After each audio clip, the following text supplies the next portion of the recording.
Hello everyone and welcome to Edusurg Clinics. I am Dr. Gunjan Desai and today we are going to discuss a very basic topic, but a topic that was coming up as a request of a lot of students.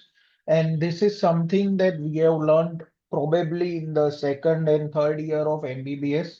But remember that as you will grow in your career, you will still keep learning the fine points and the important points that were taught to us in MBBS, but the points that somehow we miss as we grow.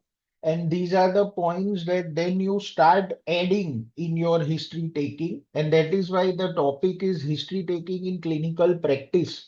So don't think that this is just for exams. This is a very important topic when it comes to actual practice, and you will see why. So, as Sir William Osler has said, always listen to your patients as they might be telling you the diagnosis. Now, this is not just a line or a statement of someone. This is actually true because sometimes the patient may be pointing you towards a diagnosis and you may just not be aware if you are not listening to the patient openly. So, what is important is active listening. You don't want to just hear for the sake of hearing. You need to understand what the patient's trying to say, let the patient talk, and based on the discussion, you have to identify or at least know the various systems that can be involved or what the patient is actually suffering from, right? So that is how you can achieve a diagnosis. So with today's world where AI is coming in and we are going to have a series on artificial intelligence also, but we have to blend the history taking, the clinical examination, and the artificial intelligence and technology. If you are combining all these points in your practice, that is when you are going to achieve the best outcomes for your patients. So remember that history taking is the first and most critical step in diagnosis. And even in today's world, nearly 70% of diagnosis can be made from the history alone. And this is based on an article. It builds rapport and trust with the patient. Remember that this is your first interaction with the patient in your outpatients department, or if the patient is admitted, this is the first point of contact between the doctor and the patient. It also guides investigation. So if your history suggests some specific points, like say the patient's having breathlessness on exertion, you know that this is pointing towards a cardiac or a pulmonary history. So each and every point that you ask needs to lead you to some decision. Otherwise, you are asking just for the sake of it, and that does not help. Without proper history, you are prone to make errors in further management. Imagine that you have posted a patient for hernia surgery. It's a daycare surgery. The patient comes in the morning of surgery, and you realize that the patient's on blood thinners. You can't operate the patient. You have to discharge the patient. A very simple point in history that was missed. Another patient, diabetic, on flozin group of drugs, you know that it causes euglycemic ketoacidosis. You need to stop it 3 days prior to surgery. So if you have missed out on this point, you are going to have to cancel the surgery. Similarly, a lot of other errors can occur if proper history is not taken. No periods or no cycles in females for 3, 4 months, and you subject that patient to a CT scan and the patient turns out to be pregnant. It's a disaster, right? A patient of kidney disease or a patient who did not have urine output for last 12 hours, you subject to a contrast enhanced CT scan.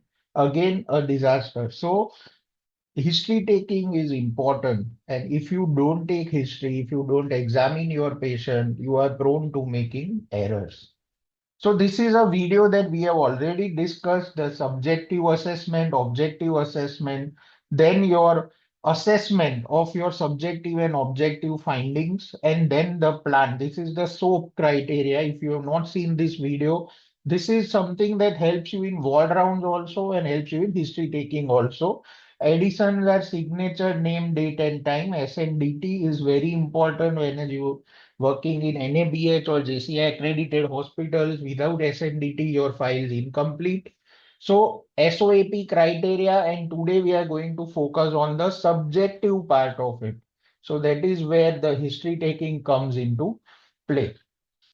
So before going into the very specifics of history taking, and I'm going to give you a step-by-step approach, but remember that in general, the first important point is you greet the patient, introduce yourself. The patient does not know you. So you have to say, I am Dr. So and so, good morning or good afternoon or whatever the greeting is in your area. Listening is important. Like I said, don't just keep talking, keep asking pointed questions, leading questions. Biased attitude towards a particular system does not work that way. You have to listen first to what the patient wants to say. Patient has come to you with an appointment, with a problem. Hear the problem first and then plan your history taking.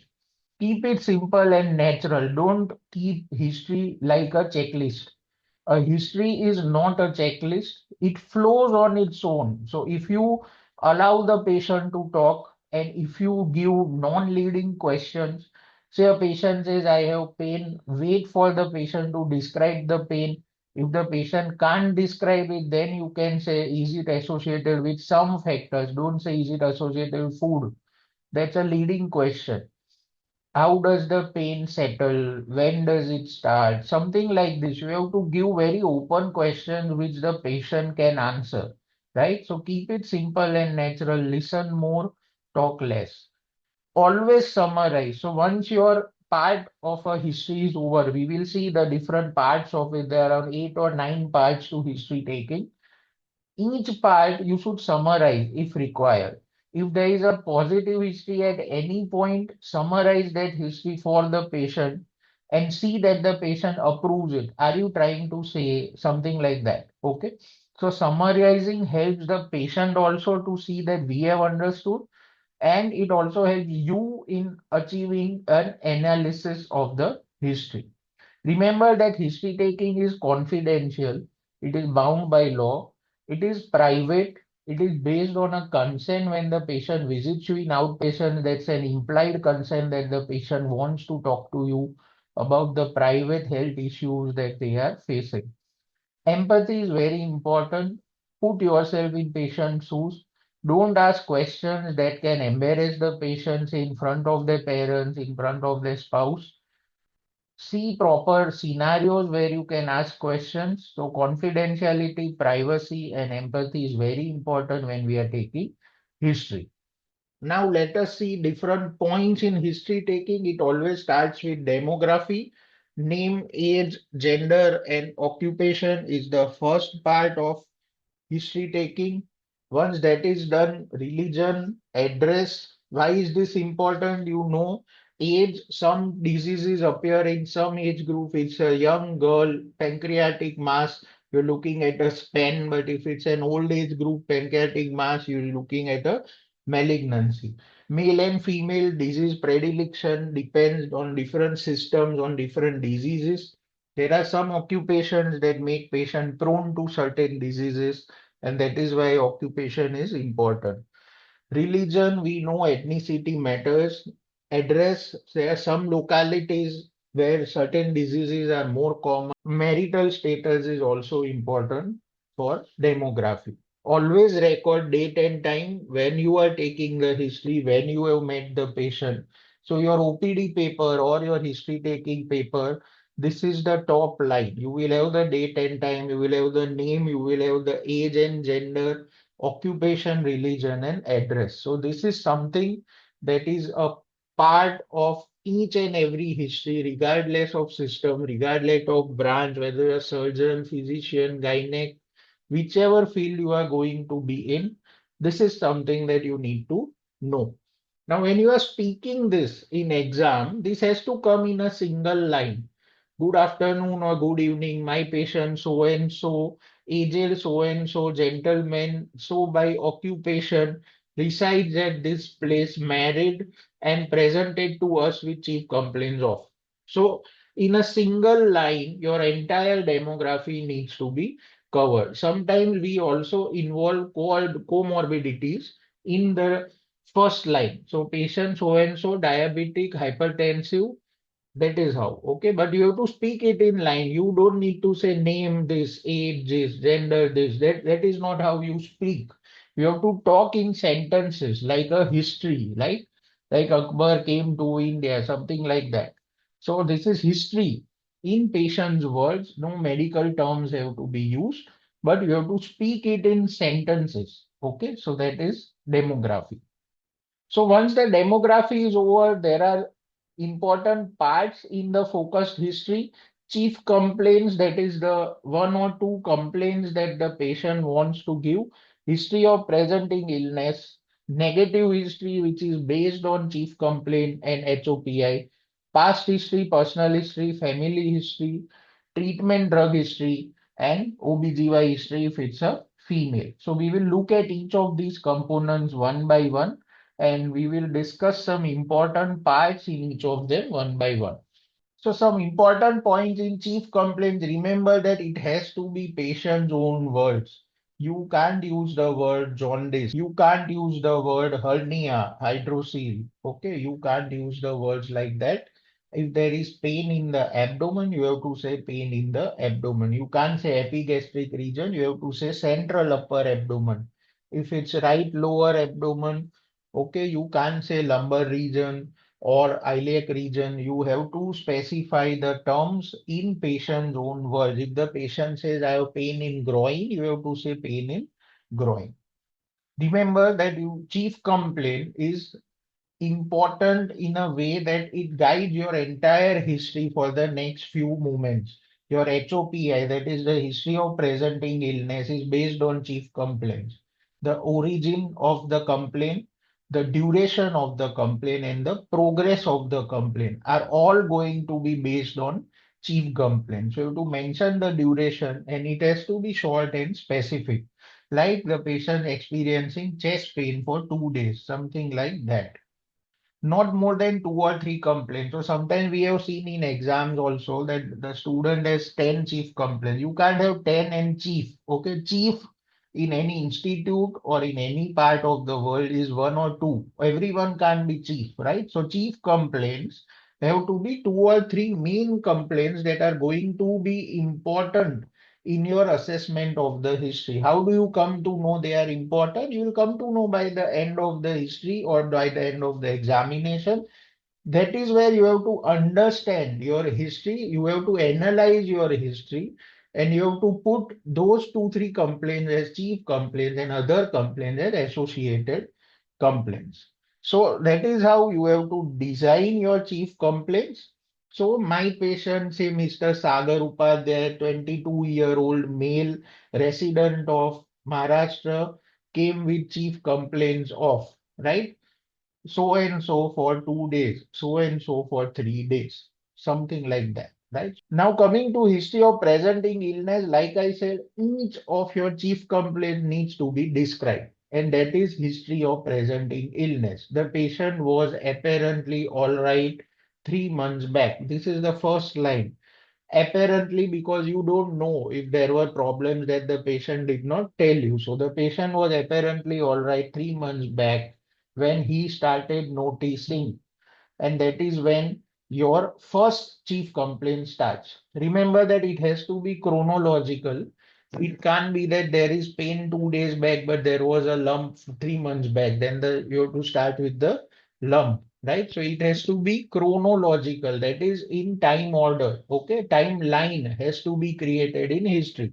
You can't say that the current president is so and so, but 3 years back, this guy was the president. No, history comes in chronology, right? So that is something that is important. So for example, if you are taking history of pain, OPQRST gives you a mnemonic, its onset, position, quality, radiation, relieving factors, severity, timing, or duration.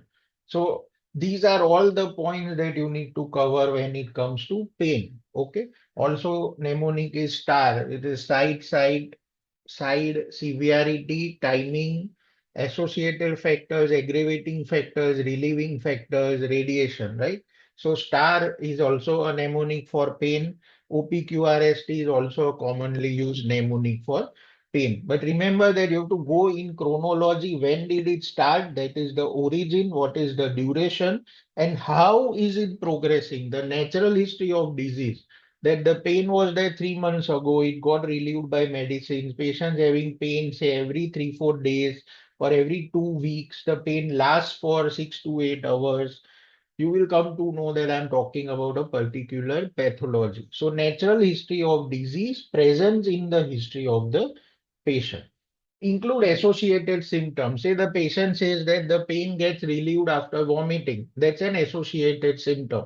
The patient says that pain is associated with nausea, or the patient feels pain and then there is breathlessness. So you have to include associated symptoms and you have to describe the associated symptoms as well.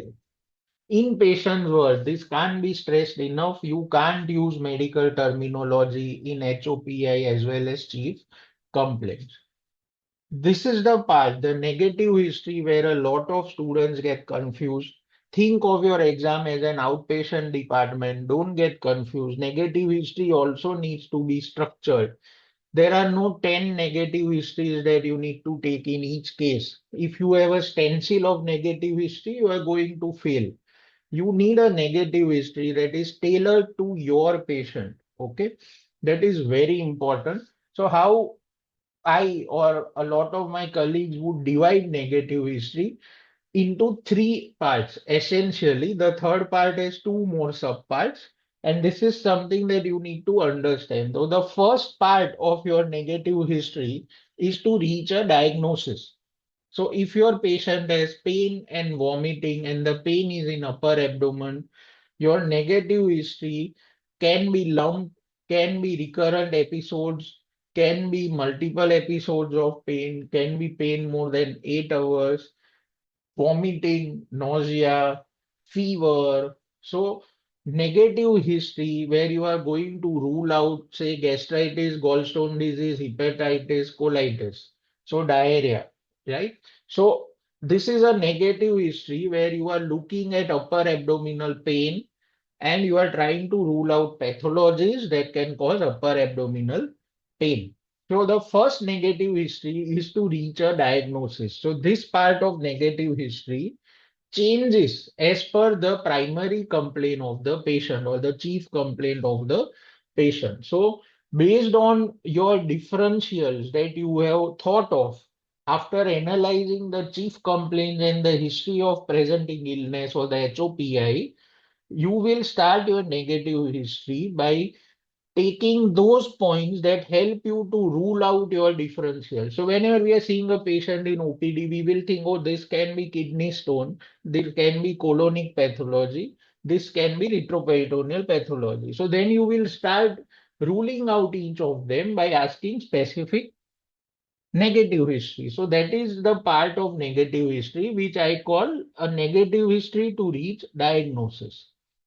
Then, say you have achieved 1 or 2 points. Say I say that the patient has gallstone disease. Then I will like to take history of complications. So based on natural history of disease, we know that gallstone disease can cause pancreatitis, can cause cholangitis, can cause inflammation in the gallbladder, cholecystitis, gallbladder perforation or malignancy. So based on this, I will take negative history to rule out complications of the disease or differential. If you have two differentials, you rule out complications of both differentials.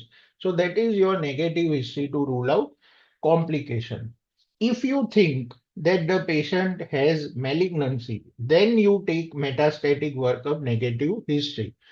Negative history that can help you identify metastasis, bone pains, cough, hemoptysis, headache, blurry vision, many points like that, that you can make a list of how you are going to take metastatic history in negative history. And lastly, to stage the disease. So at some point, say like patients of pancreatitis, where you know the classification, you want to see where the patient fits in, or a patient of malignancy, you want to stage the disease. Patients of different diseases where you know there are classifications of stages of diseases. This is where you can use negative history to identify if your patient has advanced disease, if your patient has early disease. So we are not going to say patient has T2, N1, M1. You are not reaching that point in history. But in history, you are trying to rule out the differentials that arise in your mind by taking this negative history. And this is one of the most important points in your history taking. To reach a diagnosis, that is the first part of negative history, rule out complications, identify metastasis, stage the disease. Again, remember that you can't have all four negative histories in all cases. You have to individualize it and use it as per a particular case. So at chief complaints, HOPI and negative history in exam, you may be asked to give some differentials because that is how we think in OPD. At that point, you have got some idea about the disease that the patient may be having. And a summary at that point can help you in discussing with the patient that, okay, what I get from your complaints is that you are suffering from this. Patient may say, yes, that is correct, or no, this is something that is different. So that is how you talk to the patient in the OPD. In exam at this point, you may be asked a summary. Now going to past history, there are five specific points that you need to ask. It should start with similar complaints in the past. This is very important.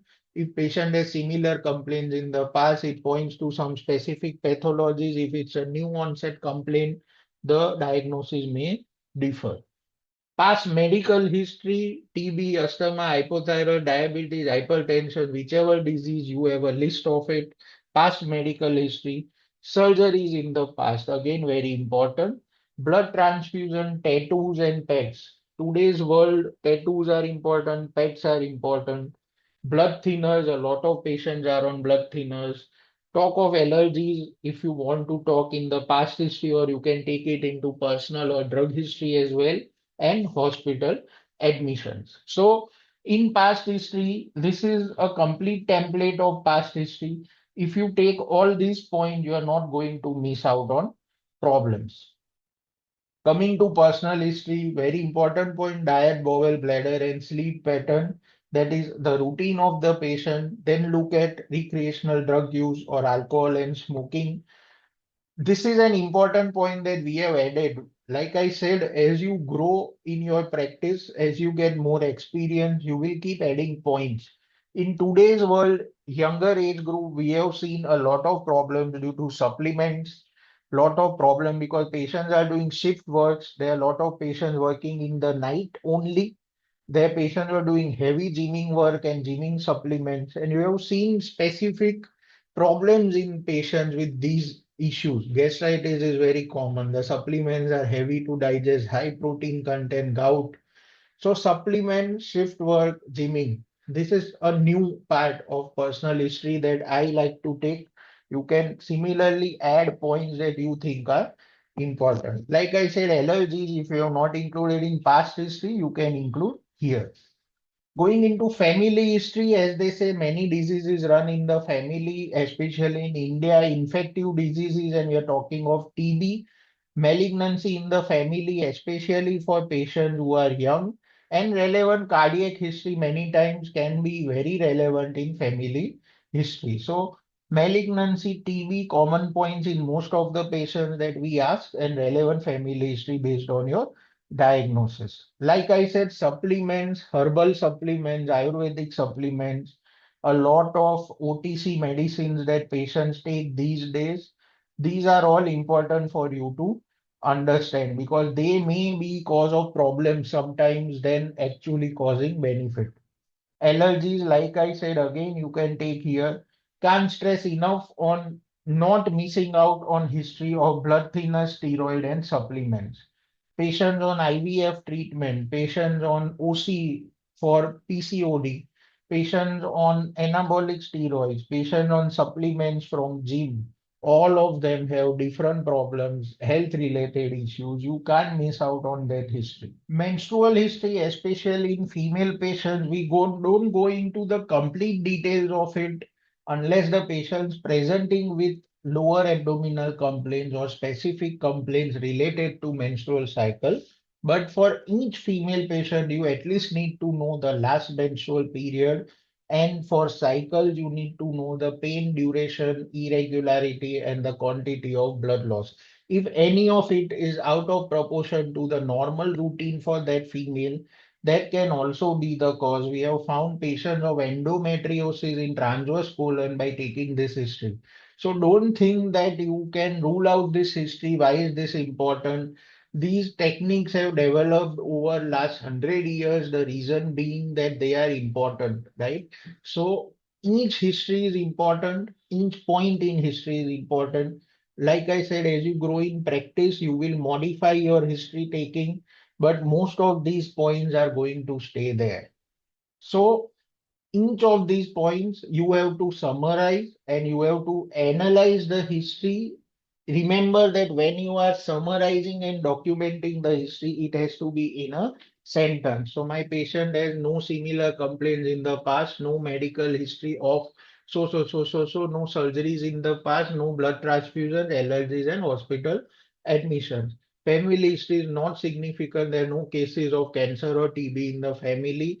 Is a vegetarian by diet, normal or unaltered bowel and bladder and sleep pattern, not consuming alcohol and smoking, no recreational drug use, no use of supplements, is working in a so and so office with daily office hours from 9 to 5, and the patient is not going to gym. This is how you can summarize your personal history, family history. I started with a male patient, so the OBGY history is not there, and the drug history. Once you have done this, comes the documentation part, and this is a necessity when it comes to planning your patient for admission or the records that can be legally used. So once you analyze your history, summarize your history, document it properly, when you are analyzing, you will come to know the possible system involved, at least based on the history taking that, okay, the GI system seems to be involved. Come up with your differentials at this point again. So like I said, in exam, you can be asked differentials after negative history. You can be asked differentials at the end of your complete history taking. Remember key points: blood thinners, don't forget; steroids, don't forget; supplements, drugs like Flozin group of drugs, long-acting insulin. Don't forget these things because they can affect your planning of your patient and the management of the patient. Comorbids is something that you cannot forget. Even in summary for any disease, you have to mention the important comorbids in your patient. Like I said, documentation.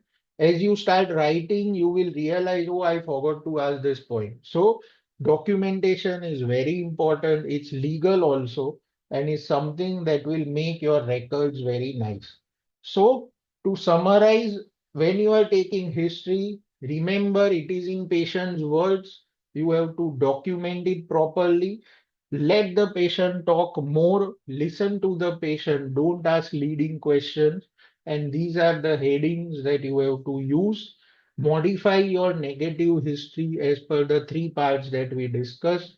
HOPI is onset, duration, and progression that will give you an idea of the natural history of the disease. That is very important. Don't forget on modern history taking points that we discussed. And once you have reached this point, you are ready with your differentials, and this is where you go into your objective finding assessment in your patient. So in the SOAP, the subjective part is what we have discussed in detail. The clinical examination part is something that starts after this. Thank you.